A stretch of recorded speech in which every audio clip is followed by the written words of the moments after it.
నమస్తే today Andhra news bulletin కి స్వాగతం. వార్తల్లోని వివరాలు. బీజేపీ జాతీయ అధ్యక్షుడు కేంద్ర ఆరోగ్య కుటుంబ సంక్షేమం ఎరువులు రసాయనాల శాఖల మంత్రి జేపీ నడ్డాతో రాష్ట్ర విద్య ఐటీ ఎలక్ట్రానిక్స్ శాఖల మంత్రి నారా లోకేష్ మర్యాదపూర్వకంగా భేటీ అయ్యారు.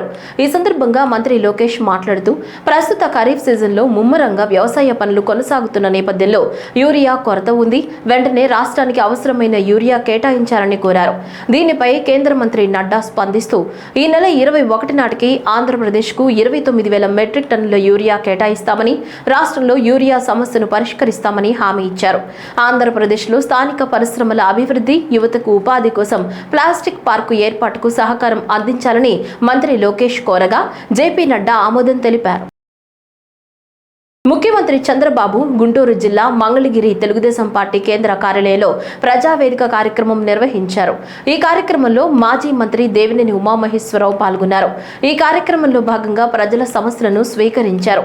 ప్రజావేదిక కార్యక్రమం ద్వారా టీడీపీ ప్రభుత్వం ప్రజల సమస్యలను నేరుగా తెలుసుకుని వాటికి త్వరితగతిన పరిష్కారం చూపడానికి ఒక వేదికగా ఈ కార్యక్రమం ఉంటుందని ఈ సందర్భంగా దేవినేని ఉమామహేశ్వరరావు పేర్కొన్నారు. ఈ కార్యక్రమంలో అధిక సంఖ్యలో ప్రజలు పాల్గొని వినతి పత్రాలను సమర్పించారు.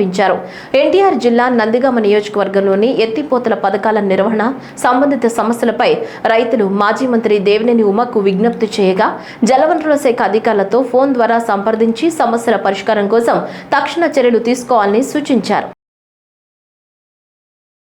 ఒడిశాలో కురుస్తున్న వర్షాలకు తోడుగా శ్రీకాకుళం జిల్లా అంతటా నిన్నటి నుంచి కురుస్తున్న భారీ వర్షాలకు జిల్లాలో ఉన్న నాగావళి, వంశధార, బహుదా, మహేంద్ర, తనయ్య నదులు పొంగి ప్రవహిస్తున్నాయి. నదుల ఒడ్డున ఉన్న గ్రామాల ప్రజలు అప్రమత్తంగా ఉండాలని శ్రీకాకుళం జిల్లా కలెక్టర్ స్వప్నిల్ దినకర్ పుణ్కర్ సూచించారు.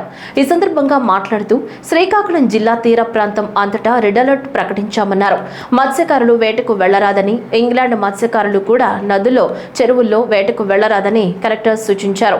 తీర ప్రాంత మండలాల పరిధిలో సీనియర్ అధికారులను నియమించామని, రెవెన్యూ, పోలీస్, పంచాయతీరాజ్ శాఖల పర్యవేక్షణలో బృందాలు పనిచేస్తున్నాయని అన్నారు. శ్రీకాకుళం జిల్లాకి ఇండియన్ మెట్రలాజికల్ డిపార్ట్మెంట్ అంటే ఐఎండి, అలాగే స్టేట్ గవర్నమెంట్ ఎస్డిఎంఏ ఇచ్చిన మన ఫోర్కాస్ట్ బట్టి ఈరోజు రేపు ఈ 2 రోజులు వెరీ హెవీ రెయిన్స్ అది ప్రెడిక్ట్ చేయడం జరిగింది.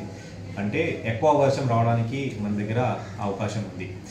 నిన్నటికి చూస్తే మనకి ఒక 44 mm వర్షం రావడం జరిగింది. దీంట్లో మరి ముఖ్యంగా మనకి ఈ వజ్రపు కొత్తూరు, మందస, సోంపేట ఈ ఏరియాలో కొంచెం ఎక్కువ వర్షం వచ్చింది. మన శ్రీకాకుళం డిస్ట్రిక్ట్ చూస్తే మన దగ్గర ఒక 2 రివర్స్, ఇది కాకుండా ఒక తీర్ ప్రాంతం 193 కిలోమీటర్ తీర ప్రాంతం ఉంది. నాగావల్లి బేసిన్లో, నాగావల్లి క్యాచ్మెంట్ ఏరియాలో అలాగే ఈరోజు రేపు కూడా వర్షాలు ఎక్కువ వస్తున్నాయి. కాబట్టి రేపు సాయంత్రానికి మన నాగావల్లి నదిలో ఒక 25,000 క్యూసెక్స్ వరకు నీళ్ళు రావడం జరుగుతుంది. మనకి ఫస్ట్ వార్నింగ్ అంటే మొదటి వార్నింగ్ నాగావల్లిలో ఒక 70,000 క్యూసెక్స్ వస్తేనే మనం కన్సిడర్ చేస్తాం. అయినా సరే ఎందుకనే మనకి ఇప్పటికే ఒక 30,000 వరకు వస్తేనే మనం ఈ ఎనీ యాక్టివిటీస్, మన ఫ్లడ్ రిలేటెడ్ యాక్టివిటీస్ మనం స్టార్ట్ చేస్తాం. దీంట్లో మన నాగావల్లి రివర్ బ్యాంక్ దగ్గర అన్ని విలేజెస్కి ఒక వార్నింగ్ ఇవ్వడం జరిగింది. ఇది కాకుండా మన నాగావల్లి ఫ్లడ్ బ్యాంక్ ప్రతి ఒక్క మీటర్ మనం చెక్ చేసాం ఇరిగేషన్ డిపార్ట్మెంట్ తరఫున, అలాగే రెవెన్యూ అండ్ పోలీస్ కూడా దీంట్లో ఒక జాయింట్ ఇన్స్పెక్షన్ చేయడం జరుగుతుంది. ఎక్కడైనా బ్రీచ్ అయ్యే అవకాశం ఉంది అంటే కొద్దిగా స్ట్రెంత్ తక్కువ ఉంది, లేకపోతే ఓవర్ ద టాప్ వాటర్ వెళ్ళడానికి, ఫ్లడ్ బ్లాంక్ పైనుంచి వాటర్ వెళ్ళడానికి అవకాశం ఉంటే అక్కడ ఇమీడియట్లీ కరెక్టివ్ యాక్షన్స్ మనం తీసుకున్నాం.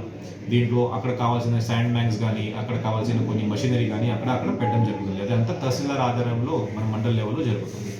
ఇది కాకుండా అక్కడ విలేజ్లోనే టెంపరీ రీహాబిలిటేషన్ సెంటర్స్ కూడా పెట్టమని చెప్పాను. ఒకవేళ అవకాశం ఉంటే, చాలా ఎక్కువ వర్షం వచ్చి అక్కడ ఫ్లడింగ్ అలా జరిగితే అక్కడ ఉన్న స్కూల్స్ కానీ, గవర్నమెంట్ బిల్డింగ్స్ కానీ, ఒకవేళ సైక్లోన్ షెల్టర్స్ ఉంటే సైక్లోన్ షెల్టర్స్ కానీ అదే మన ఒక రీహాబిలిటేషన్ సెంటర్ లాగా మార్చుకొని రెవెన్యూ డిపార్ట్మెంట్ హ్యాండ్ ఓవర్లో మనం తీసుకున్నాం.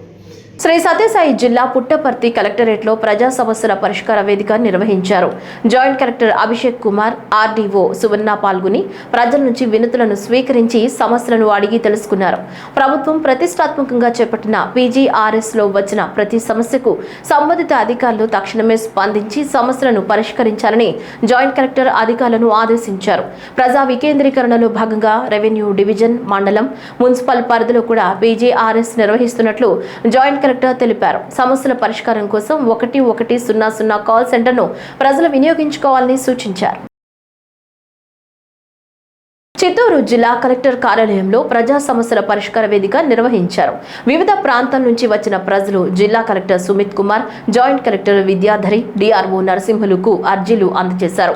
కాగా విభిన్న ప్రతిభావంతులు తమ సమస్యలు పరిష్కరించాలని కోరారు. కలెక్టర్ స్వయంగా వారి వద్దకు చేరుకుని ఎదుర్కొంటున్న సమస్యల్ని అడిగి తెలుసుకున్నారు. ఆయా శాఖల అధికారులకు ఆదేశాలు జారీ చేశారు. సదరన్ క్యాంపు ద్వారా అర్హులైన వికలాంగులను గుర్తించి ప్రభుత్వం దృష్టికి తీసుకుపోయి వివిధ సామాజిక భద్రతా పెన్షన్లు మంజూరు చేస్తామని జిల్లా కలెక్టర్ వికలాంగులకు హామీ ఇచ్చారు. చూడండి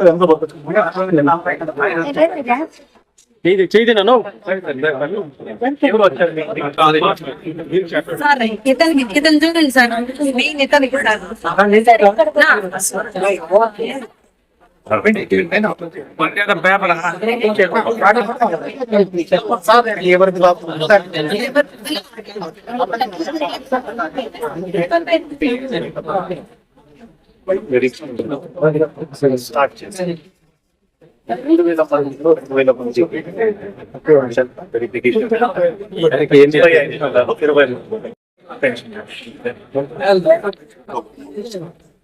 మళ్ళీ ఒకసారి డాక్టర్ పంపించిన తర్వాత ఎంపీ దగ్గర చెక్ చేస్తారు. చెక్ చేసిన తర్వాత ఎవరెవరికి సపోజ్ 10,000 రావాలి, ఎంపీడీ ఒక రికమెండేషన్ ఇచ్చేస్తారు. ఇది 2 రోజుల ముందు 2 రోజులు నేను ఈ రోజు మాట్లాడి జిల్లాలో 2,000 మందికి వస్తే 75% వాళ్ళు చెప్పారు బయటనే ఉంది. 25% మాత్రమే చెప్పారు. 26% ఏం చెప్పారు కదా, 10 వెరిఫై చేస్తారు. 8,000 వచ్చారు నా దగ్గరికి. 1 అప్లికేషన్ ఇవ్వండి. ఈ 15 రోజుల్లో మనం వెరిఫికేషన్ కరెక్ట్ గా చేయలేకపోతే ప్రభుత్వంకి మళ్ళీ చెప్తాం, ఎక్కువ టైం కావాలి, ఇప్పుడు ఆపుకూడదు, మళ్ళీ చెప్తాం. భయం మీద అక్కలేదు, వస్తుంది మన బాధ్యత. ఎవరెవరు అర్హత ఉంది వాళ్ళ పెన్షన్ క్యాన్సిల్ అవ్వకూడదు, అది మనం సాధిస్తాం. భారతీయ జనతా పార్టీ ఆంధ్రప్రదేశ్ శాఖ ఆధ్వర్యంలో ఈ నెల 30వ తేదీన విజయవాడలో నిర్వహించనున్న సంచార, అర్ధ సంచార విముక్త జాతుల విముక్తి దినోత్సవాన్ని విజయవంతం చేయాలని ప్రకాశం జిల్లా బీజేపీ అధ్యక్షుడు సెగ్గెం శ్రీనివాసరావు కోరారు. ఒంగోలులోని జిల్లా పార్టీ కార్యాలయంలో సోమవారం నిర్వహించిన విలేకరుల సమావేశంలో పార్టీ నాయకులు, కార్యకర్తలతో కలిసి విముక్తి దినోత్సవ కరపత్రం స్ఫూర్తిని ఆవిష్కరించారు. ఈ సందర్భంగా మాట్లాడుతూ సంచార జాతుల వారు మన సంస్కృతికి వారసులని అన్నారు. బ్రిటిష్ కాలంలో వీరిని దోపిడీదారులుగా, దోపిడీ దొంగలుగా చిత్రీకరించారన్నారు. స్వాతంత్ర్యం వచ్చిన తర్వాత కూడా వీరి జీవన విధానంలో మార్పు రాలేదన్నారు. ప్రధానమంత్రి నరేంద్ర మోదీ వీరికి తగిన గుర్తింపు ఇచ్చే విధంగా చర్యలు తీసుకుంటున్నారన్నారు. ఈ నెల 30వ తారీఖున భారతీయ జనతా పార్టీ రాష్ట్ర శాఖ ఆధ్వర్యంలో విజయవాడలో సంచార జాతులకు సంబంధించినటువంటి బహిరంగ సమావేశం జరగబోతూ ఉంది. దీనికి జిల్లా నలుమూల నుంచి సంచార జాతుల వాళ్ళు ఎవరైతే ఉన్నారో వాళ్ళందరికీ తెలియజేసి వాళ్ళని తీసుకురావాల్సిన బాధ్యత మా భారతీయ జనతా పార్టీ నాయకులు, కార్యకర్తల మీద అందరి మీద ఉన్నది. అలానే గతంలో ఈ సంచార జాతులు బ్రిటిష్ వాళ్ళ సమయంలో వీరిని ఒక దొంగలుగా చిత్రీకరించి సమాజంలో వాళ్ళకి గౌరవం లేకుండా చేసినటువంటి బ్రిటిష్ వారి ఏదైతే అమలు చేశారో చాలా కాలం పాటు వాళ్ళకి ఏమైనటువంటి అడ్రస్ లేకుండా వాళ్ళు మన యొక్క సంస్కృతిని, మన భారతదేశం యొక్క విధి విధానాలని బ్రిటిష్ వాళ్ళ సమయంలో గ్రామాలకు వెళ్ళి మన సంస్కృతిని అంతా కూడా మర్చిపోకుండా చేసే విధంగా ఒక రాయబారుల్లాగా మన సంస్కృతి కాపాడే సందర్భంలో వారు వీధి గ్రామాలు తిరుగుతూ సమాచారాన్ని చేరవేస్తున్నారని చెప్పేసి ఉద్దేశంతో బ్రిటిష్ వారు వారి మీద పగబట్టి వారి యొక్క దొంగలుగా చిత్రీకరించి సమాజంలోకి రానియకుండా వారు చేసిన సందర్భాన్ని చాలా బాధపడాల్సిన విషయం. ఆ తర్వాత మనకు స్వాతంత్రం వచ్చిన తర్వాత కూడాను వారి మీద మచ్చపోకుండా వాళ్ళకి సమాజానికి చాలా దూరంగా ఉంటూ ఇప్పటికీ కూడా వాళ్ళు సరైనటువంటి కుల ధృవీకరణ పత్రాలు కూడా లేకపోవడం, అలానే సమాజంలో అట్టడుగు వర్గంగా ఉండిపోవడంతో నరేంద్ర మోడీ గారు ప్రధానమంత్రి అయిన తర్వాత వారి యొక్క సేవలను గుర్తించి వారిని సమాజంలో గుర్తింపు పొందేలాగా చేయాలనే ఒక ఉద్దేశంతో వాళ్ళ యొక్క మంచి పరిణామం తీసుకోవడం జరిగింది. ఆ సందర్భంగానే ఈ నెల 30వ తారీఖున విజయవాడలో సభని ఏర్పాటు చేయడం జరుగుతుంది. కాబట్టి నాయకులందరూ కూడాను ఈ విషయంలో పాల్పంచుకొని వారి సంచార జాతి వాళ్ళందరినీ కూడా సభకి కూడుకొని రావాల్సిందిగా ఈ సందర్భంగా తెలియజేస్తూ ఉన్నాను. మహిళలకు ఉచిత బస్సు ప్రయాణంపై వైకాపా విమర్శలు చేయడం అర్ధరహితమని మంత్రి సంధ్యారాణి అన్నారు. అమరావతిలో ఏర్పాటు చేసిన మీడియా సమావేశంలో ఆమె మాట్లాడుతూ అసహనంతోనే వైకాపా నేతలు మాట్లాడుతున్నట్లు ప్రజలంతా గమనించారన్నారు. ఆస్తి కోసం తల్లి చెల్లిపై కోర్టుకు వెళ్లిన జగన్ తీరును రాష్ట్ర ప్రజలంతా చూశారని విమర్శించారు. స్త్రీశక్తి, తల్లికి వందనం పథకాల ద్వారా మహిళలంతా పండుగ చేసుకుంటుంటే జగన్ మాత్రం కడుపు మంటతో రగిలిపోతున్నారని సంధ్యారాణి అన్నారు. ఇది 2-3 రోజులుగా ఇది కడుపు మంటతో సైకో జగన్మోహన్ రెడ్డి గారికి నచ్చట్లే. ఎందుకనంటే మనం చూస్తున్నాం 2-3 రోజుల నుంచి నాకు చాలా ఆశ్చర్యంగా ఉంటుంది.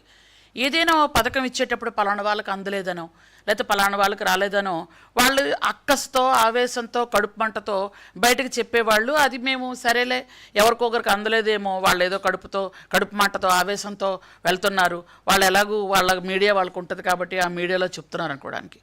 ఈరోజు ఏ మహిళకైనా రాలేదా ఇది? మొత్తం ఆంధ్రప్రదేశ్లో ఉన్నటువంటి బాలిక నుంచి మహిళల చివరి అంటే 90 ఏళ్ళైనా 100 ఏళ్ళైనా ఎవరైనా కానీ ప్రతి ఒక్కరు వెళ్తుంటే ఇంకెందుకు మీకు అంత అక్కస్? అసలు ఎందుకు దాని మీద కూడా విషం చిమ్మాలని ప్రయత్నం చేస్తున్నారు? ఎంత దారుణంగా మాట్లాడుతున్నారు అని అంటే ఈ బస్సు ఎవరికి ఉపయోగం, ఎందుకు ఉపయోగం, మహిళలు మోసం చేశారని ఒక్కొక్క ఆవిడ మాట్లాడుతున్నారు వైసీపీలో ఉన్నవాళ్ళు. అసలు వాళ్ళు ఎలా మాట్లాడుతున్నారు అనేది నిజంగా అయితే అసలు ఒక మహిళకి బస్సు ప్రయాణం ఇచ్చారు అంటే ఏ రాజకీయ పార్టీ అయినా ఆనందం వ్యక్తం చేస్తారు. ఆ ఒక్క పార్టీ తప్ప ఈరోజు మా కూటమి ప్రభుత్వంలో 3 పార్టీలు ఉన్నాయి, కూటమి ప్రభుత్వంలో లేని పార్టీలు కూడా ఈరోజు సంతోషం వ్యక్తం చేశారు. ఆంధ్రప్రదేశ్లో ఉన్న అన్ని పార్టీలు జాతీయ పార్టీలు కానీ స్థానికంగా ఉన్న అన్ని పార్టీలు కూడా ఈ ఒక్క పార్టీ తప్ప ఈ ఒక్క పార్టీలో కూడా ఎంత దారుణంగా మాట్లాడుతున్నారు అని అంటే బాగా లోపల ఈనో ట్యాబ్లెట్ వేసినా వాళ్ళకి కడుపు మంట చల్లారదు, అంత దారుణంగా మాట్లాడుతున్నారు. మాట్లాడడమే కాకుండా మీకు ఎందుకంటే మహిళల మీద అతనికి గౌరవం లేదు అని చెప్పడానికి ఉదాహరణ తల్లి చెల్లె, మనందరికీ తెలిసిన విషయమే. ఇది ప్రత్యేకంగా ఎవరు చెప్పుకోనక్కర్లేదు. ఎందుకంటే ఈరోజు ఆస్తి కోసం తల్లి చెల్లి మీద కోర్టుకెళ్ళిన ఒక ప్రబుద్ధుడు, తల్లిని పదవి కోసం బయటికి గెంటేసిన వాడు, చెల్లిని చిన్నాన్న కూతురైనటువంటి ఇంకొక చెల్లిని బయటికి గెంటేసిన వాడు ఈరోజు మహిళల గురించి మాట్లాడుతున్నాడు. ఆంధ్రప్రదేశ్ భారతీయ జనతా పార్టీ ఆధ్వర్యంలో సంచార అర్ధ సంచార విముక్త జాతుల విముక్తి దినోత్సవాన్ని పురస్కరించుకుని స్ఫూర్తి నినాదంతో సంచార జాతుల యొక్క సమస్యలను పరిష్కరిస్తూ వారికి కావలసిన సంక్షేమ పథకాలను చేరువ చేయడమే లక్ష్యంగా కార్యక్రమాన్ని ఆగస్టు 30వ తేదీ విజయవాడ నందు నిర్వహించడం జరుగుతుందని కృష్ణా జిల్లా బీజేపీ అధ్యక్షులు తాతినేని శ్రీరామ్ వివరించారు. అనంతరం కార్యక్రమం గోడ పత్రికను ఆవిష్కరించారు. కృష్ణా జిల్లా బీజేపీ అధ్యక్షులు తాతినేని శ్రీరామ్ మాట్లాడుతూ బ్రిటిష్ దుర్మార్గపు చట్టాల నుంచి విముక్తి కలిగిన గత పాలకుల నిర్లక్ష్యం వల్ల సంచార జాతుల ప్రజలు ప్రభుత్వ ఆదరణకు దూరంగా జీవించారని తెలిపారు. అంత్యోదయ లక్ష్యంతో ప్రధాని నరేంద్ర మోడీ సంచార జాతులకు స్థిర నివాసం, విద్యా అవకాశాలు, కళలకు గుర్తింపు ఇవ్వడం చేస్తూ డిఎన్టీ కమిషన్ ఏర్పాటు చేసి సంక్షేమం, ఆత్మగౌరవం వైపు పయనించేలా చర్యలు తీసుకుంటున్నారని తెలిపారు. కార్యక్రమమైన స్ఫూర్తి అనే కార్యక్రమానికి శ్రీకారం చుట్టడం జరిగింది. దానిలో భాగంగా ఈరోజు మనం ఈ గోడ పత్రికని రిలీజ్ చేయడం జరిగింది. సంచార జాతులు, అర్ధ సంచార జాతులు అంటే మనం ఈ పేరు కొంచెం ఫార్మల్గా ఉన్నా కూడా రోజువారీగా మన జీవితంలో వారు కూడా భాగమే. రకరకాల సంక్రాంతి వచ్చిందంటే గంగిరెద్దుల వాళ్ళు వస్తారు, బుడబుక్కల వాళ్ళు వస్తారు, వ్యవసాయంలో సహాయపడే యానాదులు, ఎరుకులు, అట్లాగే రకరకాల పూసలు అమ్ముకుంటూ రకరకాల మన లంబాడీలు కానివ్వండి, మన సంస్కృతిలో మన సంప్రదాయంలో భాగమైన జాతులు వారు ఒక విధంగా చెప్పాలంటే సనాతన ధర్మానికి మూల స్తంభాలు కూడా వారు.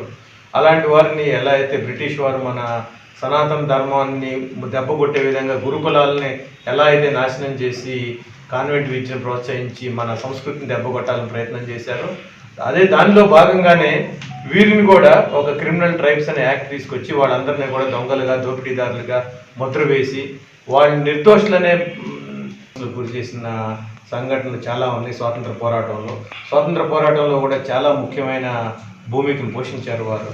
స్వాతంత్రం వచ్చిన తర్వాత కూడా దురదృష్టవశాత్తు వచ్చిన ప్రభుత్వాలు అంతగా దృష్టి సారించలేదు. అటల్ బిహారీ వాజ్పేయి గారు 99లో ఈ సంచార జాతులను గుర్తించి వారి పేరు మీద ఒక కమిషన్ ఏర్పాటు చేసి దేశం మొత్తం మీద ఏమేమి సంచార జాతులు ఉన్నారు, వారి జీవన పరిస్థితులు ఏమివి, వారి స్థితిగతులు ఏమిటి అనేది మొత్తం సంప్రదింపులు చేసి దేశవ్యాప్తంగా కమిషన్ పర్యటించి సంచార జాతుల వాళ్ళని వారి అందరి జీవనాన్ని అధ్యయనం చేసి ఒక నివేదికను తీసుకురావడం జరిగింది. దానిలో భాగంగానే చాలా జాతుల్ని డీనోటిఫై చేసి నోటిఫై చేసిన జాతులు డీనోటిఫై వాళ్ళు NT-DNT అంటారు, వాటిని డీనోటిఫై చేసి వారి సంక్షేమానికి కావాల్సిన వివిధ కార్యక్రమాలని వాజ్పేయి గారి నేతృత్వంలో అలాగే నరేంద్ర మోడీ గారి నేతృత్వంలో వివిధ కార్యక్రమాలు తీసుకొస్తున్నారు. వారికి ఒక స్థిరమైన నివాసం ఏర్పాటు చేయడం, వారి పిల్లలకు కావాల్సిన విద్య, వైద్య, ఆరోగ్యం ఇలాంటివన్నీ కూడా తీసుకొచ్చి వారిని జనజీవన స్రవంతిలో కలుపుతూ వారి కుల వృత్తుల్లో ఉత్సాహం ఉన్న వాళ్ళు వారి అలాగే ప్రోత్సహిస్తూ అనేక రకాలుగా సంచార జాతులు అనే వారందరినీ కూడా ఒక ప్రధాన జీవన స్రవంతిలో కలపాలి అనే. బాపట్ల జిల్లా అద్దంకి మండలంలో అన్నదాత సుఖీభవ నగదు జమకాని రైతులు 102 మంది ఉన్నట్లు ఏవో వెంకటకృష్ణ తెలిపారు. ఆధార్ ఇనాక్టివ్, NPC వంటి కారణాలతో నగదు జమ కాలేదని ఆయన చెప్పారు. ఈ నెల 20వ తేదీలోగా సమస్యను పరిష్కరించుకుని గ్రీవెన్స్ లో అప్లై చేసుకుంటే ప్రభుత్వం వారికి మరలా నగదు జమ చేస్తుందని పేర్కొన్నారు. కావున రైతులందరూ ఈ విషయాన్ని గమనించాలని కోరారు. మన గౌరవ ముఖ్యమంత్రి 2వ తేదీ రాష్ట్ర ప్రభుత్వం 5,000, అదేవిధంగా కేంద్ర ప్రభుత్వం ఇచ్చేటటువంటి PM కిసాన్ అమౌంట్ 2,000 మొత్తం 7,000 రూపాయలు కూడా రైతుల ఖాతాలో జమ చేయబడ్డాయి. మండలంలో ఇంకా కూడా ఒక 102 మంది రైతులు NPCI ఇనాక్టివ్ అలానే ఆధార్ ఇనాక్టివ్లో ఉన్నారు.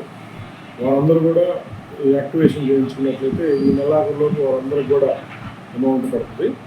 అదేవిధంగా ఇంకేదన్నా పట్టాదారు పాస్బుక్కి ఆధార్ లింక్ కాని వాళ్ళు ఉన్నట్లయితే, అలానే ఫ్యామిలీ మెంబర్లో పెద్దవాళ్ళు చనిపోయి వాళ్ళ పేరు మీద ల్యాండ్ ఉన్న వాళ్ళు కూడా ఇప్పుడు మ్యూటేషన్ ద్వారా వారసులకు ఎవరికైతే వాళ్ళు కూడా తహసీల్దార్ గారి కార్యాలయంలో ల్యాండ్ ట్రాన్స్ఫర్ చేయించుకునే వారికి కూడా ఈ నెల 20వ తేదీ వరకు 22 రోజులు టైం ఉంది. వాళ్ళు గ్రీవెన్స్ ద్వారా అప్లై చేసుకున్నట్లయితే అర్హులైన వాళ్ళందరికీ కూడా రాష్ట్ర ప్రభుత్వం ఈ అన్నదాత సుఖీభవ పథకం వర్తించేటట్లు చర్యలు తీసుకుంటుంది. కాబట్టి ఈ గడువు ఇంకా 2 రోజులు మాత్రమే ఉంది కాబట్టి ఈ నెల 20వ తేదీ వరకు పొడిగించారు. కాబట్టి రైతు సోదరులందరూ కూడా గమనించి ఇంకా ఎవరైనా పెండింగ్ ఉన్నట్లయితే వాళ్ళందరూ కూడా ఈ అవకాశాన్ని వినియోగించుకోవాల్సిందిగా కోరుతున్నాను. ఉద్యోగాలు ఇవ్వకుండా ఫ్రీ బస్సు పెడితే మహిళలు ఎక్కడికి పోయి తిరిగి రావాలని బీజేపీ నేత మాధవీలత అన్నారు.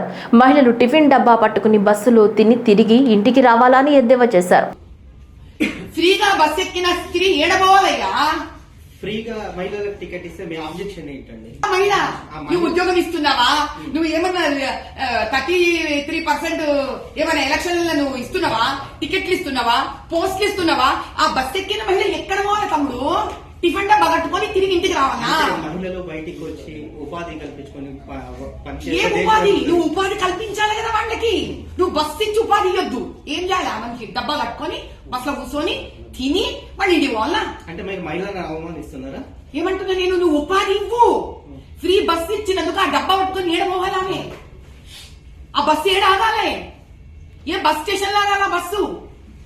ఈ ఉద్యోగం కూడా నువ్వు సహకరిస్తే ఆ మహిళ డబ్బా పట్టుకొని ఆ బస్సు ఎక్కి ఆడ పోతుంది. సరే, నీకు ప్రజావాణి కూడా రావట్లేదు. మహబూబాబాద్ జిల్లా గంగారం మండలంలోని 7 బావుల జలపాతం వద్ద ఖమ్మం జిల్లా ఏనుకూరు మండలం జన్నారం గ్రామానికి చెందిన ప్రేమ్ కుమార్ గల్లంతైన విషయం తెలిసిందే. చీకటి పడ్డంతో అటవీ ప్రాంతంలో గాలింపు చర్యలు కష్టతరంగా మారాయి. మరో ప్రాణాన్ని 7 బావుల జలపాతం బలిగొంది. మెదక్ జిల్లా గుమ్మడిదలలో HDFC ఏటీఎం, వెల్దుర్తిలో సెంట్రల్ బ్యాంక్, మెదక్లో SBI ఏటీఎంలలో 3 స్నేహితులు చోరీకి ప్రయత్నించారు. దుండగులు మెదక్ జిల్లా మానేపల్లి గ్రామానికి చెందిన శ్రీకాంత్, లింగం ప్రసాదులుగా గుర్తించి పోలీసులు అరెస్టు చేశారు. బ్యాంకుల్లో దొంగతనం ఎలా చేయాలో యూట్యూబ్లో చూసి 3 స్నేహితులు నేర్చుకున్నారు. ఏటీఎం మిషన్లు ఎత్తుకెళ్లేందుకు ఓ ట్రాక్టర్ కూడా కేటుగాళ్లు ఏర్పాటు చేసుకున్నారు. నిందితుల నుంచి మద్యం బాటిళ్లు, చోరీకి ఉపయోగించే తాడు, సుత్తి, ట్రాక్టర్ స్వాధీనం పరుచుకున్నారు. కేసులో మనం చూసాం. సో ఇలా ట్రాక్టర్ ఓనర్ వచ్చేసి శ్రీకాంత్ A1 మెయిన్ ఇతను. ఇద్దరితో గ్యాంగ్ చేసి ఇచ్చుకోవచ్చిన శ్రీకాంత్, లింగం అండ్ ప్రసాద్ అందరూ same Manepalli village of Eldurthi మండలం వాళ్ళు. సో ఈ రోజు మనం రిమాండ్ చేస్తున్నాం. ఎందుకంటే బ్యాంక్ అనేది ఇంపార్టెంట్ కాబట్టి చాలా మంది భయపడుతుంటారు. కస్టమర్స్ ఉంటారు, వాళ్ళకు లాకర్స్ ఉంటాయి, ఇవన్నీ ఉంటాయి కదా. సో క్యాష్ చేసుకుంటారు. సో ఒకసారి బ్యాంకు దొంగతనం ఏంటంటే చాలా మంది ఇబ్బంది పడుతుంది. సో అందువల్ల మేము వాళ్ళ సీరియస్ తీసుకొని దాన్ని చాలా సీరియస్ తీసుకొని టీమ్స్ చేసి చేయడం జరిగింది. సో ఇందులో మంచిగా వర్క్ చేసిన ఆర్ఎస్పీ, అలా డిఎస్పీ, ఇన్స్పెక్టర్, అలాగే మన కానిస్టేబుల్స్ కూడా చాలా కష్టపడి గత 10 రోజుల నుంచి కష్టపడుతున్నారు. సో వాళ్ళ కృషి వల్లనే మనం ఈరోజు పట్టుకోగలిగింది. సో వాళ్ళందరినీ కూడా ఈరోజు అభినందించి వాళ్ళకి రివార్డు అందజేయడం జరుగుతుంది. కాళేశ్వరం మోటార్లు రోజుకు 2-3 సార్లు ఆన్ అండ్ ఆఫ్ చేస్తున్నారని, అలా చేస్తే బేరింగ్లు దెబ్బతింటాయని హరీష్ రావు అన్నారు. ఈ సందర్భంగా బేరింగ్లు దెబ్బతిని మోటార్లు చెడిపోతే మళ్లీ మమ్మల్ని బద్నాం చేయాలని కుట్ర చేస్తున్నారని BHEL వాళ్లు కూడా ప్రభుత్వాన్ని హెచ్చరించారని హరీష్ రావు అన్నారు. ఇంకొక కుట్ర చేస్తుంది ఈరోజు కాళేశ్వరం మీద. మోటార్లు ఆన్ అండ్ ఆఫ్ చేస్తుంది. ఇవేమి ఇంట్లో ఉండే మన 1 HP మోటార్లు కావు కదా. ఇవి ఒక్కొక్క మోటార్ 200 మెగావాట్స్, 150 మెగావాట్స్ మోటార్లు. ఇవి ఒక మోటారు ఒక జిల్లాకు ఎంత కరెంటు సరఫరా అవుతుందో జిల్లా మొత్తం ప్రజలు వాడే కరెంటు ఒక మోటార్కి సమానం. వీళ్ళు ఏం చేస్తుండ్రు? ఆ మోటార్లను ఆన్ అండ్ ఆఫ్ చేస్తుండ్రు. ఆన్ అండ్ ఆఫ్ చేస్తే బేరింగులు దెబ్బతింటాయి. ఇవి అట్లా వీళ్ళు ఏం చేస్తుండ్రు? పొద్దున 7 గంటలకు స్టార్ట్ చేస్తుండ్రు, సాయంత్రం 5కి బంద్ పెడుతుండ్రు మోటార్. పొద్దున 7కి స్టార్ట్ చేసి 5కి బంద్ పెడుతున్నారు. ఎందుకు? 5 తర్వాత కొంచెం కరెంట్ పీక్ లోడ్ ఉంటుంది, అందరం లైట్లు వేస్తాం, సాయంత్రం పూట ఇళ్లలో కరెంట్ వాడతారని ఇది బంద్ పెడుతుంది. మళ్ళీ పొద్దుగాల 7-8 గంటలకు మెల్లగా స్టార్ట్ చేస్తుంది. ఇట్లా రోజుకు 2 సార్లు ఆన్ అండ్ ఆఫ్ చేస్తే మోటార్ల బేరింగులు దెబ్బతింటాయి, మోటార్లు పనికి రాకుండా అవుతాయి. ఇంజనీరింగ్ నిపుణులను అడగండి, ఎక్స్పర్ట్స్ ని అడగండి. ఇప్పటికే BHEL మిమ్మల్ని హెచ్చరించింది. మోటార్లు సరఫరా చేసిన BHEL రాష్ట్ర ప్రభుత్వాన్ని హెచ్చరించింది. ఇట్లా మీరు మోటార్లు ఆన్ అండ్ ఆఫ్ చేస్తే ఇవి కాలిపోతాయి బిడ్డ అని మిమ్మల్ని హెచ్చరించింది. అంటే మీరు ఏంది మీ ఉద్దేశం? ఊకి ఆన్ అండ్ ఆఫ్ చేసి మోటార్ల బేరింగులు దెబ్బతిని మోటార్లు పనికి రాకుండా అయితే మళ్ళీ బదనాం ఎత్తేయాలని ఒక కుట్ర చేస్తా ఉన్నారు మీరు. BHEL మీకు చెప్పలేదా? మిమ్మల్ని హెచ్చరించలేదా? కాళేశ్వరం మోటార్లు ఎప్పుడైనా సరే ఫుల్ నడపాలి. ఏం చేస్తుంది ఇప్పుడు? నందిమేడారం పంప్ హౌస్ లో గానీ, గాయత్రి పంప్ హౌస్ లో గానీ ఆన్ అండ్ ఆఫ్ చేస్తుండ్రు. ఒకసారి ఉత్తమ్ కుమార్ రెడ్డి రేషన్ కార్డులు వంచడానికి చొప్పదండి పోయిండు. జనం తిరగబడతారు, నీళ్లు ఉన్నాయి, మోటార్లు ఎందుకు ఆన్ చేస్తలేవని పొద్దుగాలు ఆన్ చేసిండ్రు. ఉత్తమ్ కుమార్ రెడ్డి హెలికాప్టర్ దిగి రేషన్ కార్డులు వంచి మళ్ళీ హెలికాప్టర్ ఎక్కగానే మోటార్లు బంద్ చేసిండ్రు. మొన్న ఓ రోజు కూడా మోటార్లు పొద్దుగాలు ఆన్ చేశారు, సాయంత్రం బంద్ చేశారు. నిన్న మొన్న కూడా 2 ఆన్ చేస్తుండ్రు, 1 బంద్ చేస్తుండ్రు, 1 ఆన్ చేస్తుండ్రు, 2 బంద్ చేస్తుండ్రు. ఇదేంటి పిచ్చి పని? ఈ పద్ధతిలో మోటార్లు నడిపితే అవి కాళేశ్వరం మోటార్లు దెబ్బతింటాయి. మీ BHEL వాళ్ళని అడగండి, ఎక్స్పర్ట్స్ని అడగండి, ఇంజనీరింగ్ నిపుణులను అడగండి. కంటిన్యూస్ గా మోటార్లు నడపాలి. ఎప్పుడైనా ఈ ఆన్ అండ్ ఆఫ్ పద్ధతుల్లో మీరు నడిపితే అనవసరంగా మోటార్లు కాలిపోతాయి, రాష్ట్రానికి రైతులకు నష్టం జరుగుతుందని ప్రభుత్వాన్ని హెచ్చరిస్తా ఉన్నాం. నెల్లూరు జిల్లా మర్రిపాడు మండలంలోని నెల్లూరు ముంబై జాతీయ రహదారిపై లారీ బీభత్సం సృష్టించింది. నంద్యాల నుంచి తడకు వెడుతున్న లారీ నెల్లూరు జిల్లా సరిహద్దు ప్రాంతానికి వచ్చే సమయానికి ఒక్కసారిగా అదుపు తప్పి police check post point room ను బలంగా ఢీకొట్టి పక్కనే ఉన్న చెట్టును ఢీకొట్టింది. ఈ ఘటనలో police check post point room పూర్తి స్థాయిలో ధ్వంసమైంది. ఆ సమయంలో పోలీసులు లోపల లేకపోవడంతో ప్రాణాపాయం తప్పింది. అయితే లారీ ముందు భాగం నుజ్జు కావడంతో లారీ డ్రైవర్, క్లీనర్లకు తీవ్ర గాయాలయ్యాయి. గాయాల పాలైన డ్రైవర్, క్లీనర్లను చెక్పోస్ట్లోని పోలీసులు 108 సహాయంతో ఆత్మకూరు ప్రభుత్వ ఆసుపత్రికి తరలించారు. ఈ ఘటనపై సమాచారం అందుకున్న మర్రిపాడు పోలీసులు ఘటనా స్థలానికి చేరుకుని కేసు నమోదు చేసి దర్యాప్తుని చేపట్టారు. అయితే ప్రమాదానికి గల కారణాలు తెలియాల్సి ఉంది. కర్నూలు జిల్లా ఆదోని పట్టణంలోని జేబీ గార్డెన్లో వాల్మీకి ముఖ్య నాయకులు, ప్రజాప్రతినిధులు, సామాజిక ప్రముఖులు సమావేశమయ్యారు. ఈ సందర్భంగా పలువురు మాట్లాడుతూ రాష్ట్రంలోని వాల్మీకులకు అన్యాయం జరిగితే అందరం కలిసికట్టుగా పోరాడాలన్నారు. న్యాయం జరిగే వరకు వెనకడుగు వేయకూడదని, రిజర్వేషన్ సాధన ద్వారానే వాల్మీకి బోయాలకు విద్యా, ఉపాధి, రాజకీయ, ఆర్థిక రంగాల్లో గౌరవనీయ స్థానం లభిస్తుందని హితవు పలికారు. ఒక్కొక్కరుగా అంటే ప్రతి గ్రామం నుంచి కనీసం ఒక 5 మందికి తగ్గకుండా రావాలనే ఒక ఏకైక లక్ష్యం పెట్టుకున్నాము. దానికి మేము రీచ్ అయ్యామని చెప్తున్నాము. ఎందుకంటే ఇక్కడ జరిగినటువంటి సమావేశం ఎందుకు జరిగింది అనేది ఇక్కడ వచ్చినటువంటి ప్రతినిధులు అక్కడికి వెళ్లి గ్రామంలోన అందరికి చెప్పాలనే ఉద్దేశంతోన తీసుకురావడం జరిగింది. ఎందుకంటే ఆదంలోనే మేము ఇంతమందిని కలపొచ్చు, కానీ అది మా ఉద్దేశం, ముఖ్య ఉద్దేశం కాదు. అందరు రావాలి, అందరూ తెలుసుకోవాలి ఇక్కడ ముఖ్య నాయకులు మాట్లాడే విషయాలని చెప్పాం. ఇప్పుడే మన బీటినాడన్న గారు చెప్పారు. ఎందుకంటే చంద్రబాబు నాయుడు గారు 2017లోన అందరి పోరాట ఫలితంగా ఆ రోజు అసెంబ్లీలోన బిల్ చేసి పాస్ చేసి కేంద్రానికి పంపించారు. ఇప్పుడు కేంద్రంలో ఉంది, పెండింగ్ లో ఉంది.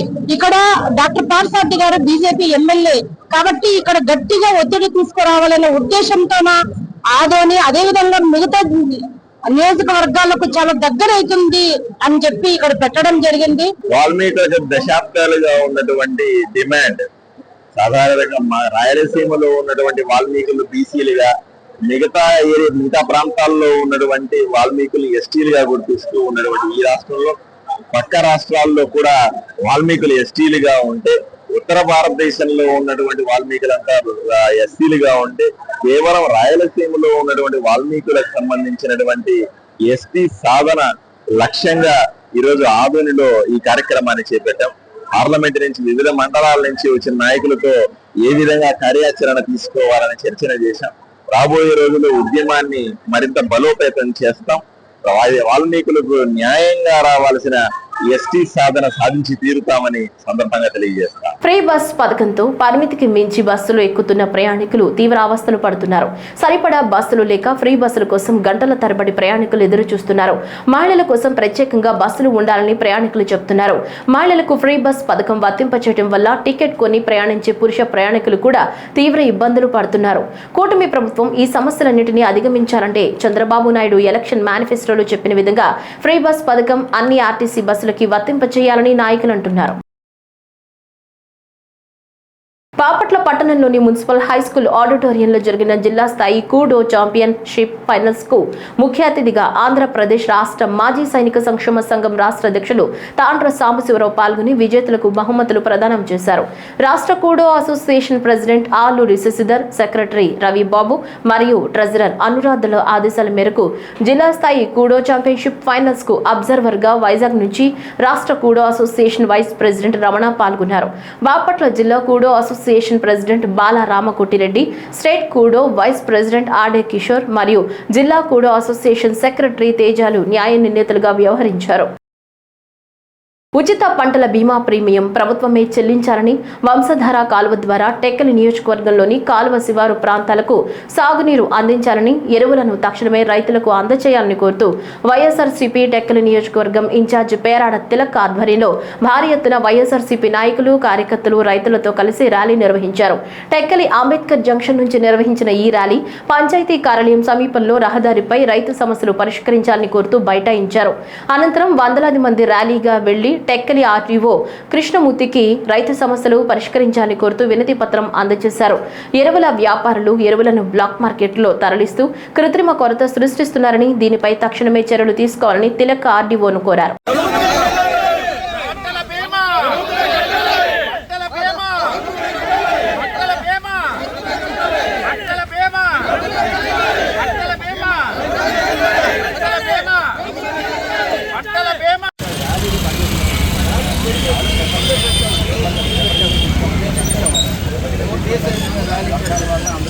మేము సోషల్ మీడియాలో పెట్టాము, డిఎస్పీ గారికి కూడా పర్మిషన్ 4 రోజుల ముందు పెట్టాము.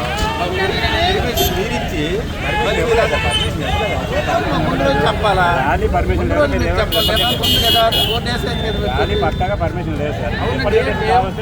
అప్లై చేసి 4 days అయింది. ఏదైనా సమస్య ర్యాలీ అయితే మాత్రం లేదు సార్.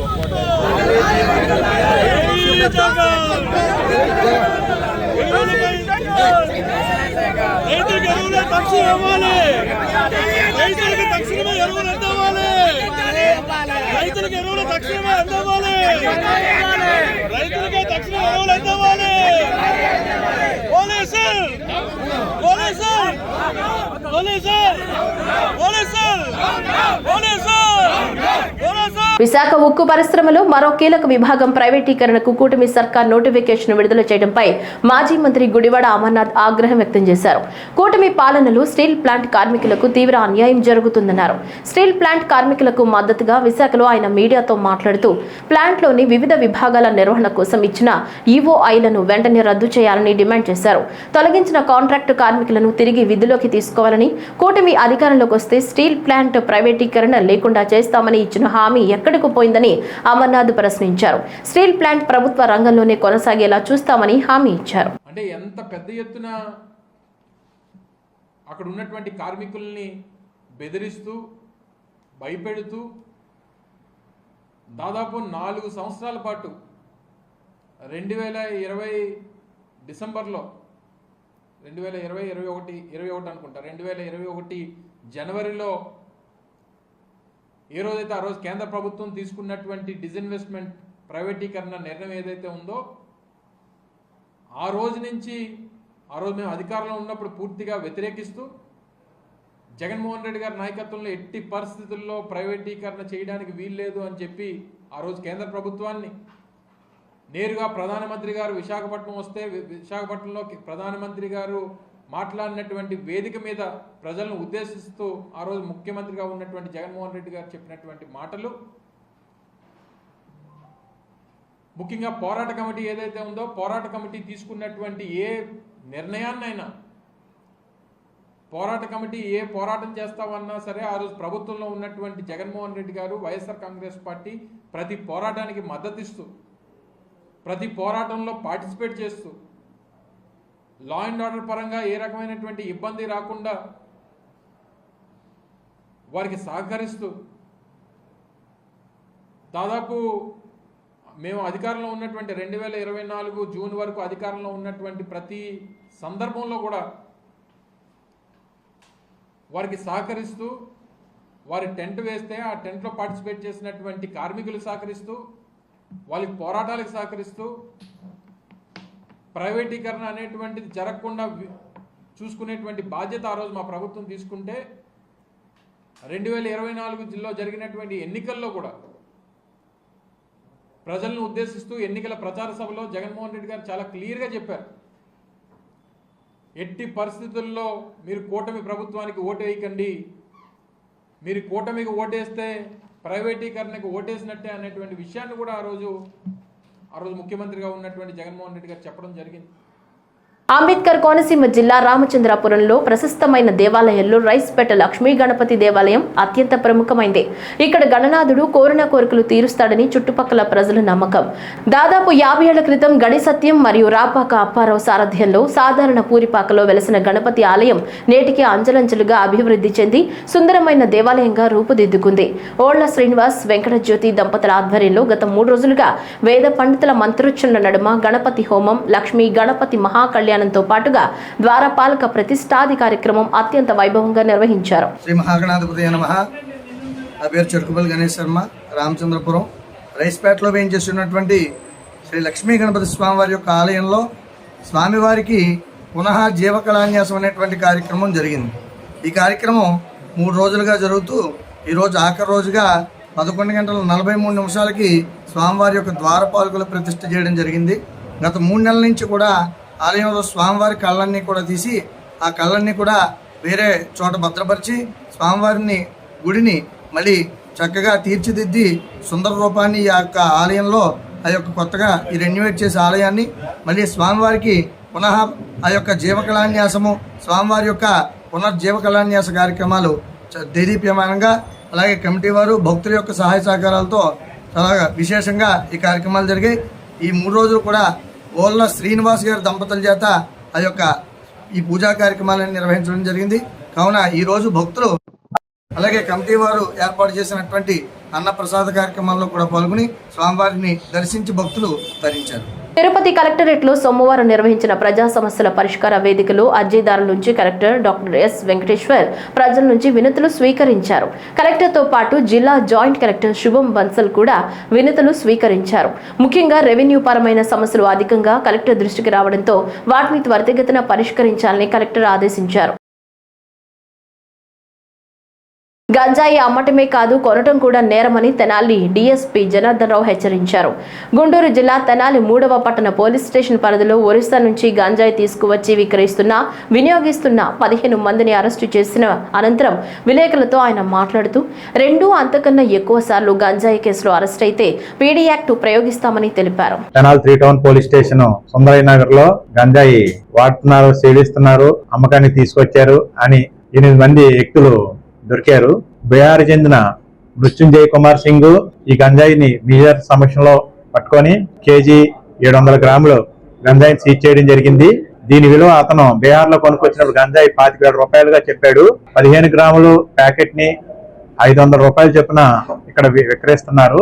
గంజాయి కేసులు 2 అంతకన్నా ఎక్కువ కేసులు ఉన్నప్పుడు వాళ్ళ మీద పీడీ యాక్ట్ పెట్టమని మనకి జీవో ఉంది.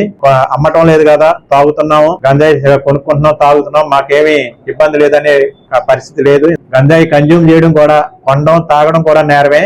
వాళ్ళు నా చట్టం కిందే ఎన్డీపీఎస్ కింద అరెస్ట్ చేస్తున్నాం.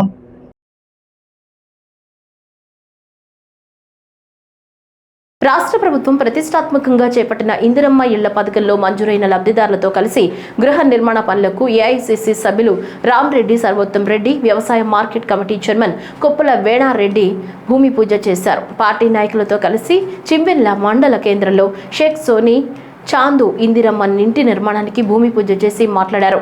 సకాలంలో ఇళ్లు పూర్తి చేసుకుని ప్రభుత్వం అందిస్తున్న 5 లక్షల ఆర్థిక సాయం పొందాలని కోరారు. త్వరగా ఇళ్లను నిర్మాణం చేసుకోవాలని సూచించారు. ఈరోజు చాలా సంతోషం, ఎందుకంటే చివ్వెంల గ్రామంలో చివ్వెంల మండలంలోనే కాదు నియోజకవర్గంలో కూడా మొట్టమొదటి ఇల్లు. ఎందుకంటే పట్టాలు మనం నిన్న మొన్ననే ఇచ్చుకున్నాం పట్టాలన్నీ. ఈరోజు షేక్ సోనీ గారు, వైఫ్ ఆఫ్ షేక్ చాంద్ గారి వారి పట్టా ఇచ్చినారు. వారు ఈరోజు వారి ఇంటికి ముగ్గుపోయామని చెప్పి నన్ను ఆహ్వానించినారు. ఈరోజు ఎన్ని కార్యక్రమాలు ఉన్నా కానీ తప్పకుండా, ఎందుకంటే ఇది ఈ మండలంలో నేను అనుకుంటున్నాను గత 10-11 సంవత్సరాల నుంచి ఎన్నడూ కూడా ప్రభుత్వ పరంగా ఒక ఇల్లు నిర్మించిన దాఖలాలు లేవు. అందుకోసమే చాలా సంతోషం, ఎందుకంటే మొట్టమొదటి ఇంటికి ముగ్గు పోసే అదృష్టం నాకు రావడం ఇది మన కాంగ్రెస్ ప్రభుత్వం, ప్రజాప్రభుత్వంలో చాలా అదృష్టంగా భావిస్తున్నాను. అదేవిధంగా ఈ ఇంటి నిర్మాణం కూడా మేస్త్రి గారు చెప్పిన 2 నెలల్లో పూర్తి చేస్తామని చెప్పి చాలా సంతోషం. ఎందుకంటే ప్రభుత్వం ఈసారి ఏదైతే నిబంధనలు పెట్టిందో 600 SFT వరకు ఇల్లు కట్టుకోవచ్చని, దానికి కారణాలు ఎందుకంటే ఇంతకుముందు ఇల్లులు కట్టుకున్నప్పుడు కొందరు పెద్ద పెద్ద ఇల్లులు వాళ్ళు బునియాదులు తీసుకొని స్లాబులు పోసుకొని ఇల్లు కంప్లీట్ చేసుకోలేకపోయిన ఆలోచనతో ప్రభుత్వం ఏమందంటే 600 SFT వరకు పరిమితం చేస్తే ఖచ్చితంగా ప్రభుత్వం ఇచ్చే 5 లక్షల రూపాయలు ఏదైతే వస్తున్నదో అందులోనే ఇంటి నిర్మాణం పూర్తవుతుందని చెప్పి భావించి ఈరోజు ఆ గైడ్లైన్స్ ఇవ్వడం జరిగింది. అందుకోసమే ప్రతి సోమవారం కూడా ఎవరైతే లబ్ధిదారులు ఉన్నారో వాళ్ళు కట్టించుకొని ఫేజ్ వైజ్ కనుక వాళ్ళు అప్లై చేసినట్టయితే ప్రతి సోమవారం కూడా ప్రభుత్వం కాంట్రాక్టర్లకు నిధులు విడుదల చేసినా చేయకపోయినా బీదోలకు మాత్రం ప్రతి సోమవారం కూడా ఏవైతే బిల్లులు పెండింగ్ ఉన్నాయో ఇంటి బిల్లుల విషయంలో ఖచ్చితంగా క్లియర్ చేస్తుంది. ఇది ఒక మంచి శుభ పరిణామం. వారికి కూడా భగవంతుడు ఆశీస్సులు ఎప్పటికీ ఉండాలని చెప్పి, అల్లా ఆశీస్సులు ఉండాలని చెప్పి మనసారా కోరుకుంటూ ఇల్లు అతి త్వరలో పూర్తి చేసుకోవాలని, పూర్తయిన సందర్భం కూడా తప్పకుండా ఆ రోజు కూడా వస్తానని చెప్పి, వీలైతే నాన్నగారిని కూడా తీసుకొని వస్తానని చెప్పి తెలియజేసుకుంటూ మరోసారి మీకు ఇంటి ఏదైతే బునియాది అమ్మవారి చల్లని దీవెనలు ప్రజలందరిపై ఎల్లవేళలా ఉండాలని ఏఐసిసి సభ్యులు రామ్రెడ్డి సర్వోత్తం రెడ్డి, వ్యవసాయ మార్కెట్ కమిటీ చైర్మన్ కొప్పుల వేణారెడ్డిలు అన్నారు. సూర్యాపేట జిల్లా కేంద్రంలో సీతారాంపురం నాంచరమ్మ నగర్లో ఉన్న శ్రీ శ్రీ శ్రీ నాంచరమ్మ తల్లి దేవాలయాన్ని దర్శించుకున్నారు. పట్టణంలో నిర్వహించిన బోనాల ఉత్సవాల్లో పాల్గొన్నారు. ఇక్కడ తాళ్ళగడ్డలోని ఇంద్రవెల్లి ముత్యాలమ్మ దేవస్థానాన్ని దర్శించుకోవడం జరిగింది. మీ అందరికీ తెలుసు, ఇక్కడ నాన్నగారు ప్రత్యేకించి ప్రతి బోనాలకు తప్పకుండా వారు ఇక్కడికి వచ్చి అమ్మవారి ఆశీస్సులు పొంది వారు భక్తులు అందరినీ కూడా కలుసుకోవడం జరుగుతుంది. పోయిన సంవత్సరం కూడా వారు ఇక్కడికి వచ్చిన సందర్భంలో ఇందాక మన దేవస్థానం అధ్యక్షుడు బహిరంగ గారు చెప్పినట్టు, వేరాడి గారు చెప్పినట్టు ఇక్కడ చాలా మంది పెద్దలు వచ్చి ఇక్కడ సీసీ చేస్తే బాగుంటుందంటే వాళ్ళకి అనుగుణంగా వెంటనే శాంక్షన్ చేయించి పోయిన నెలలో గుర్తు చేసినారు. అరే మన వచ్చే నెల బోనాలు వస్తున్నాయి, అది కంప్లీట్ అయిందా కాలేదా కనుక్కో, కాకపోతే వెంటనే ఆ వర్క్ కంప్లీట్ చేయమని చెప్పి గుర్తు పెట్టుకొని కూడా చెప్పిన సంగతి మీకు తీసుకొస్తున్నాను. ఎందుకంటే ఒకసారి మాటిస్తే వెనుకపోయే వ్యక్తి కాదు దామోడి గారు. ఇక్కడ ప్రతిసారి కూడా పిలిపించి ఇక్కడ ఎవరైతే పెద్దలు ఉన్నారో ఈ ప్రాంతంలో పార్టీలకు అతీతంగా అందరూ కూడా నాన్నగారిని ఎంతో ప్రేమతో ఆహ్వానిస్తారు. ఇక్కడ ఉన్న మన సీనియర్ కౌన్సిలర్స్ రాపర్తి శ్రీని గారు అయితేంది, అదేవిధంగా మాజీ డైరెక్టర్ రాంబాబు గారు అయితేంది, అదేవిధంగా బైలెంకన్ అయితేంది, అంజద్ అలీ గారు అయితేంది, బొడ్డు సాయి అయితేంది, అదేవిధంగా శబరి గారు అయితేంది, అందరూ కూడా మన పట్టణ అధ్యక్షుడు వారైతేంది బయట దుర్గయ్య గారు ప్రత్యేకించి ఎప్పుడు కూడా బోనాలు వారి ఇంటికంటే ఎత్తుకొని నాన్నగారు అక్కడ కూడా ఇది ఆనవాయితీ పాటించిన ఈ సంవత్సరం కూడా బయట దుర్గయ్య గారి ఇంటికంటే వారి కుటుంబ సభ్యులతో బోనం ఎత్తించి మరి ఇక్కడికి రావడం జరిగింది. చాలా సంతోషం. ఎందుకంటే మొట్టమొదటి ఈరోజు బోనాల్లో చాలా కార్యక్రమాలు ఉన్నాయి, కానీ మొదటిసారి అంటే మొట్టమొదటి కార్యక్రమం తాళ్ళగడ్డలో పెట్టుకున్నాను. ఎందుకంటే ఇక్కడ చాలా తొందరగా ప్రోగ్రామ్ స్టార్ట్ అవుతుందని చెప్పి అందరు మహిళలు భక్తురాలు వచ్చే ముందే మనం కూడా రావాలనే ఆలోచనతో ఈరోజు రావడం జరిగింది. మరోసారి భక్తులందరికీ శుభాకాంక్షలు తెలియజేసుకుంటూ, ఎట్లయితే నాన్నగారు మీ కమిటీ ఆలయ కమిటీ వెంట ఎట్లయితే ఉన్నారో మీరు కూడా అదే విధంగా ఉంటారని చెప్పి మాటిస్తూ, మీకు ఏ సమస్య ఉన్నా, చిన్న సమస్య పెద్ద సమస్య ఉన్నా తప్పకుండా నా దృష్టికి తీసుకురండి. తీసుకొస్తే తప్పకుండా పరిష్కారం చేసే ప్రయత్నం చేస్తానని చెప్పి హామీ ఇస్తూ ఇక్కడ అడుగుతూనే ఉన్నారు. ఇక్కడ రాజు చౌదరి గారు చెప్తున్నారు ఆర్చి నిర్మాణం చేస్తే బాగుంటుందని. తప్పకుండా పరిశీలన చేద్దాం, తప్పకుండా ఆలోచన చేద్దాం. మీ కోరికలని అమ్మవారు తీర్చాలని చెప్పి అందరికీ సుఖ సంతోషాలతో చూడాలని చెప్పి మనసారా కోరుకుంటూ, తప్పకుండా ఇంకోసారి కార్యక్రమంలో నాన్నగారితో మిమ్మల్ని కలుసుకుంటా తెలియజేస్తుంటూ సెలవు తీసుకుంటాను. ధన్యవాదాలు. వ్యవసాయ కళాశాల నిర్మాణానికి పాలకీడు మండలం గుండ్లపహాడ్ పరిధిలోని ప్రభుత్వ భూమి సర్వే నంబర్ 1041 ప్రభుత్వ భూములు అనువుగా ఉంటాయని మంత్రి ఉత్తమ్ కుమార్ రెడ్డి అన్నారు. ఈ భూములకి రోడ్డు కనెక్టివిటీ ఉందని, సాగు చేయుటకు భూములు అనువుగా ఉన్నాయని, సాగునీరు, త్రాగునీరు సైతం అందుతుందని వ్యవసాయ విశ్వవిద్యాలయం అధికారులకు వివరించారు. హుజూర్ నగర్ పట్టణంలో వేంచేసి ఉన్న ముత్యాలమ్మ తల్లి జాతర 3 రోజుల పాటు ఘనంగా నిర్వహించారు. ఈ కార్యక్రమంలో నీటిపారుదల శాఖ, సివిల్ సప్లై శాఖ మంత్రి ఉత్తమ్ కుమార్ రెడ్డి పాల్గొని అమ్మవారి ఆశీస్సులు పొందారు. గుడికి రావడం, అమ్మవారి ఆశీస్సులు తీసుకోవడం, అమ్మవారికి ప్రార్థించడం మరి నా అదృష్టంగా భావిస్తూ నేను చాలా సంతోషంగా ఉన్నాను. భక్తులందరికీ, అమ్మవారి భక్తులందరికీ నా అభినందనలు, శుభాకాంక్షలు. మరి ఆలయ కమిటీ వాళ్ళు కూడా, ఈ జాతర కమిటీ కూడా, మరి అధికారులు కూడా అంత మంచి ఏర్పాట్లు చేశారు. ఈ గుడికి, ఈ గుడి ప్రాంగణాన్ని అనేక సార్లు శాసనసభ్యునిగా, పార్లమెంట్ సభ్యునిగా అనేక విధాలుగా ఇక్కడ సౌకర్యాలు పెంపొందించడానికి ఉడత భక్తిగా నా వంతు కృషి నిరంతరంగా చేస్తూనే ఉన్నాను. ఈసారి కూడా మరి ఈ ముత్యాలమ్మ జాతర సందర్భంగా వచ్చినందుకు నేను ఈ మధ్యకాలం 10 లక్షల రూపాయలు ఇవ్వడం జరిగింది.